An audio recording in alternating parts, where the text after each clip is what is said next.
यदि कोई मेरे को एक बार याद करता है तो मैं उसको 100 बार याद करता हूं। अर्थात जो ये मेरी और भगवान शिव कह रहे हैं, जो मेरी तरफ को कोई भी भक्त एक कदम चलता है, मैं उसको 100 कदम चल करके गोद में उठा लेता हूं। और यदि कोई मेरे से एक कदम पीछे हटता है तो भगवान कह रहे हैं मैं उससे 1000 कदम पीछे हट जाता हूं। समझ लीजिए, जितना आप भगवान को भजते हैं उतना ही भगवान भी आपको भजते हैं। व्यवहार दृष्टि में देख लीजिए, व्यवहार में भी देखने में आता है।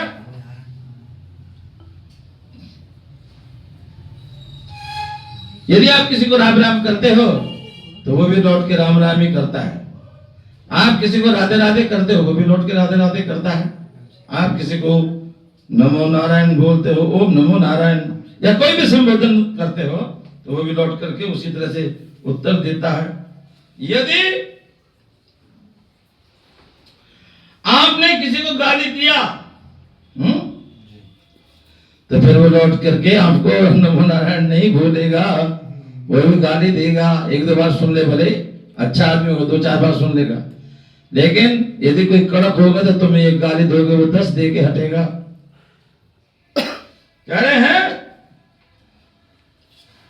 श्याम श्री श्री 1008 श्री महामंडलेश्वर आचार्य महामंडलेश्वर स्वामी महेशानंद गिरि जी महाराज निरंजनी पीठाधीश्वर पंचायती अखाड़ा से निरंजनी के महामंडलेश्वर आचार्य महामंडलेश्वर सबसे बड़ा पद होता है और पूरे अखाड़े के अंदर सबसे बड़ा पूजनीय पद भी होता है। उन्हीं का ये रचना, उन्हीं का ये प्रवचन है पंचायत अखाड़ा से निरंजनी के श्री महंत श्री श्री 108 श्री श्री महंत रविंद्रपुरी जी महाराज और श्री श्री 108 श्री महंत राम रतन गिरि जी महाराज, दोनों सचिव हैं इस समय जो अखाड़े का संचालन करते हैं। बहुत सुंदर, और दोनों ही बहुत उच्च कोटि की शिक्षा ग्रहण किए हुए पढ़े लिखे हैं। निरंजनी अखाड़े का तो नाम है विद्वानों के, जहां विद्वानों की बात होती है तो वहां निरंजनी अखाड़ा अग्रणी होता है। उसी में मैं पंचायत अखाड़ा निरंजनी का राम रतनपुरी महंत राम रतनपुरी गुरु जी के, हमारे गुरु जी के भी गुरु जी थे, वो आचार्य गुरु जी थे स्वामी महेशानंद गिरि जी महाराज। बहुत ही उच्च कोटि के संत थे, बहुत ही उच्च कोटि के विद्वान थे और आचार्य महामंडलेश्वर पंचायत अखाड़ा से निरंजनी के वो अध्यक्ष थे उस समय। उन्हीं का ये कह रहे हैं अनेक जन्मों के पुण्य उदय होने पर, ध्यान से सुनने की बात है पहला शब्द, अनेक जन्मों के पुण्य उदय होने पर। बहुत लोग ये प्रश्न भी करते हैं, महाराज ये बच्चा तो 5-7 साल का, ये 10 साल का है, ये क्यों साधु बन गया? आपके दिल में भी शंका आती होगी। अखाड़े की जब जमात निकलती है, जिसको जुलूस बोलते हैं, शोभा यात्रा निकलती है, तो उसमें देखते ना कितने प्यारे प्यारे 10-10, 12-12 साल से लगा करके और 100-100 साल तक के संत चलते हैं। स्वभाव से ही विचार आता है कि ये छोटा बच्चा, इसने क्या सीख लिया, अभी ये कैसे साधु बन गया, इसको कौन सा ज्ञान हो गया? होता है ना, तो दिल में आता है कि नहीं आता है? वास्तव में हमारे कई कई जन्मों के पुण्य जब उदय होते हैं और संस्कार रूप में वो सामने आते हैं, तब जाके कोई संत बनता है, ऐसे नहीं बन जाता संत। कभी कभी आपके दिल में भी आता होगा सब छोड़ छाड़ के चलो संत बनते हैं, भगवान को भजन करते हैं, लेकिन नहीं। क्या अनेक जन्मों के पुण्य उदय होने पर सत्संग की प्राप्ति होती है, ऐसे सत्संग नहीं मिलता। और सत्संग मिला तो समझ लो मोक्ष का द्वार खुल गया। कितना सुंदर हमारे आचार्य महामंडलेश्वर स्वामी महेशानंद जी महाराज 2 ही शब्दों में सारा कुछ कह दिया। क्या अनेक जन्मों के, हमारे कितने जन्मों के जो पुण्य होते हैं, संस्कार रूप में जब वो उदय होते हैं, अर्थात प्रकट होते हैं, अर्थात हमारे सामने आते हैं, तब हमारा इच्छा होती है, तब हमको समझ में आता है कि जगत कुछ नहीं है, भगवान का भजन करो है। और पक्का दृढ़ संकल्प जब हो जाता है तो फिर साधु बन जाते हैं। कई बार हम भी अपने अखाड़े में बोलते साधुओं से, 10-10, 12-12 साल की उम्र में साधु बन गए, देखने में इतने सुंदर हैं कि देखते ही रह जाओ। मैंने कहा भाई एक बात पूछूं मैं आपसे, हाँ गुरुजी बोलो। मैंने कहा ये बताओ तुम तो अभी बच्चे हो, अरे तुमने कोई पढ़ाई लिखाई भी अभी पूरी नहीं किया? कह रहे नहीं हम तो 5वीं में आ गए, हम 4थे में थे, हम तो घर से भाग के आ गए। अरे अभी क्यों साधु बन गए? मैंने कहा तुम अभी तो छोटी उम्र थी। कह रहे महाराज फिर आप क्यों बन गए, पहले आप ही बताओ। मैंने बहुत अच्छा, मैंने प्रश्न किया, उन्होंने मेरे पे कर दिया। वास्तव में कोई साधु नहीं बनता, कोई साधु नहीं बनाता। एक कई जन्मों के जब हमारे पुण्य उदय होते हैं तब जाकर के इस भगवान की तरफ, इस और तरफ, मुक्ति की ओर हम विचार करते हैं, मोक्ष प्राप्ति की ओर विचार करते हैं और अपने कल्याण की ओर सोचते हैं। जब कई जन्मों के पुण्य उदय होते हैं तो सत्संग की प्राप्ति होती है। सबसे पहले कहां जाएंगे? सत्संग में। एकदम से कहीं गुरु नहीं बैठा, कोई गुरु राह चलते नहीं मिल जाएगा। कबीर दास जी तो कहते हैं सिर काट के भी दे दो तब भी गुरु मिल जाए तो सस्ता है क्या? गुरु भी इतनी आसानी से नहीं मिलता, अच्छा गुरु बहुत मुश्किल से मिलता है और वो सत्संग के बिना नहीं मिल सकता। आप देख रहे हो, कहना नहीं चाहिए लेकिन जो बात सच्ची है वो जुबान पे आ जाती है। आजकल लोगों ने बिजनेस बना रखा है गुरु को अभी, हैं? देखा नहीं आजकल गुरु भी बड़े बड़े घरों में पड़े हैं, मतलब जेल में पड़े हुए हैं, डोंग किनाने वाले, झूठ मूठ के गुरु हैं। घर में 10-10 बच्चे भी हैं, मोह माया भी है, संपत्ति बना लिया, 400 करोड़। कैसे गुरु मंत्र देते हो, कैसे उनसे बात करते होंगे? 40 आश्रम बता रहे, 400 आश्रम। बताइए, एक घर बनाना एक आदमी को बड़ी मुश्किल होता है, पूरा जीवन लगा देता है, तब जाकर उसका एक अगर घर बन जाए, उसका एक मकान बन जाए, 2 कमरे 4 कमरों का सेट, तो बहुत बड़ी उपलब्धि होती है। और ये 400 आश्रम खड़े कर रहे हैं जिनमें 100 नहीं, 200 नहीं, 500 तक कमरे हैं, तो कहां से लाते हैं सब पैसा? सच बोल कर लाते हैं? सब झूठ और पाखंड रचते हैं। आपको मालूम ही होगा, एक गुरुजी तो ऐसे थे जो हजार रुपए में एक टमाटर, एक लौकी, एक तोरी बेच देते थे, हजार रुपए की। आप सब जानते हो, समझते हो, नाम लेना उचित नहीं होगा। इस तरह के ढोंगी लोग, गुरु लोग हैं, अभी जेल काट रहे हैं बेचारे, वो भी तो क्या।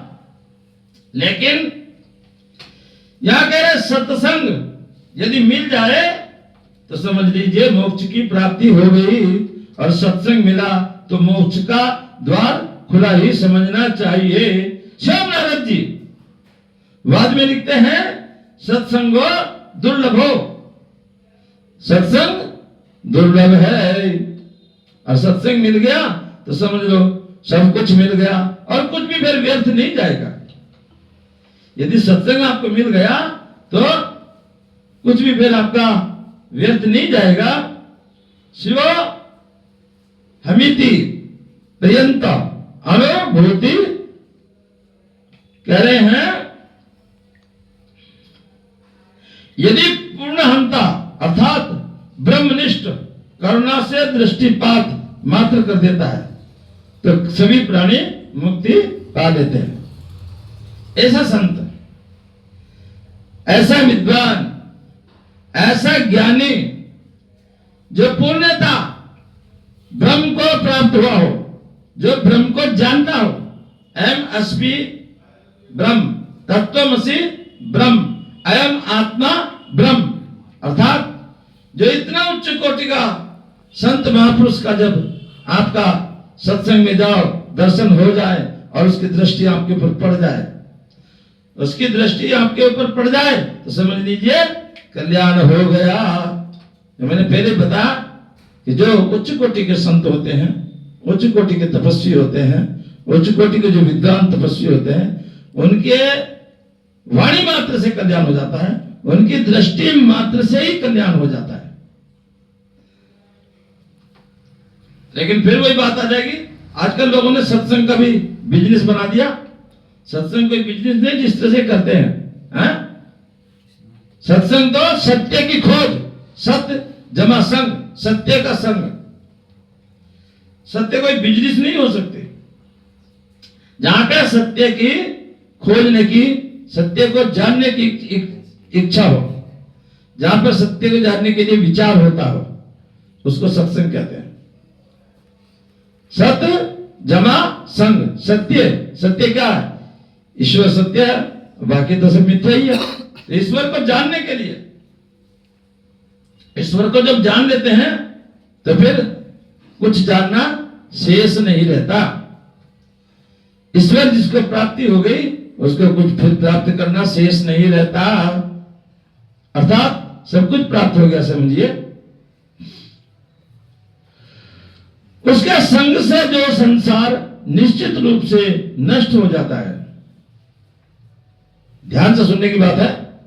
अर्थात जो उच्च कोटि के संत महापुरुष होते हैं, उनके लिए देखने में तो संसार ही लगते हैं, संसार में रहते हैं, लेकिन वास्तव में उनके लिए संसार नष्ट हो जाता है। वे एक ईश्वर परमपिता परमेश्वर में निवास करते हैं, वास करते हैं, जिंदे जी ही वास करते हैं। भगवान शंकर तो कह रहे शिव प्रेमी के संग संभाषण का सामीप्य युक्ति ही मानते हैं। शिव प्रेमी, भगवान शिव का जो प्रेमी हो, भगवान शिव का जो भक्त हो, या भगवान विष्णु का भक्त, बात एक ही है। कह रहे हैं उनका यदि संग भी मिल जाए, ऐसे कहते हैं चलो हमारा महाराज जी के दर्शन करने जा रहे हैं, किस लिए जाते हैं? सब जानते हैं इस बात को। संत के दर्शन करने से कुछ ना कुछ लाभ ही होगा, और कई बार लोग बिना लाभ का सोच करके भी जाते हैं, अपना कर्तव्य पालन समझ करके या धर्म समझ करके भी संतों के दर्शन करने के लिए लोग जाते हैं। अभी कुंभ मेले में इतने लोग गए हैं तो खाली नहाने के लिए नहीं गए, संतों के दर्शन करने के लिए भी गए हैं। प्रयागराज तो वहीं है, गंगा जी भी वहीं पे है, सरस्वती जी भी वहीं है, जमुना जी भी वहीं पे है, तीनों नदियों का संगम वही चुका तो है। आप क्यों नहीं जा रहे ना? आप क्यों नहीं मेला लगा रहे?